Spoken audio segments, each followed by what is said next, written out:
Hello friends, and welcome to my kitchen and the first part of our segment in our series of how to make your own pasta at home.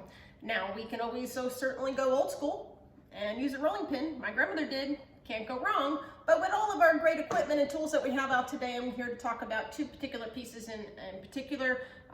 First one is an Imperia model that I have here. This was made in Italy. This is why I chose this particular one. This is the same type of machine that I made pasta with when I was in Italy, when I was there cooking.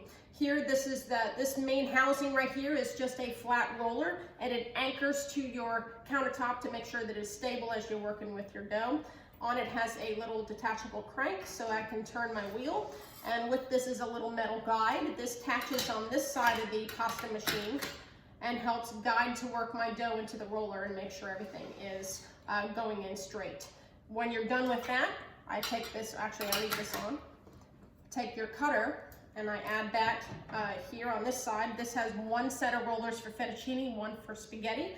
Then I take my little crank, I move it to my desired roller that I wish to use, leave this on as a guide to help guide the dough through the cutter, turn the crank. Lots of good memories with my boys on this one, me and my husband, pasta making date night, just doesn't get any better than that. Lots of hands-on though, so let's switch over to the KitchenAid mixer. I think this is something that's very familiar with most everybody in the kitchen these days. Most of these KitchenAid mixers have a little flap in the front that kind of lifts up so that you can add your attachment here. This has, I got this, my attachments for my KitchenAid mixer come in a set of 3. Typically there's a flat roller here, and then you have at least a couple of cutter examples here also that you can use to cut and make your own pasta. In here goes the attachment.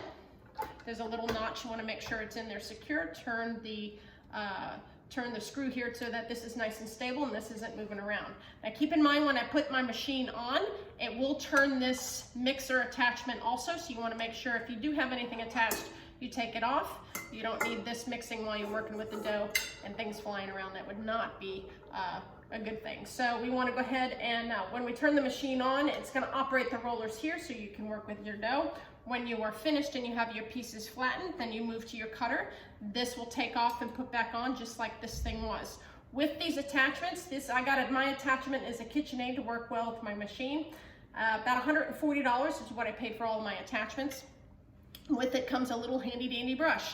Don't want to lose this little beauty. This is going to help brush and remove any extra dried flour debris as well as some dried dough to keep your attachments clean at all times. So please feel free to message me here with this video or send me an email if you have any questions. I'm happy to help you find the right piece of equipment that might be best for you and answer any additional questions that you may have. So in the meantime, mangia bene, looking forward to seeing you next week, and come and join us next time on Dough Recipe and Making the Right Dough. Have a great day.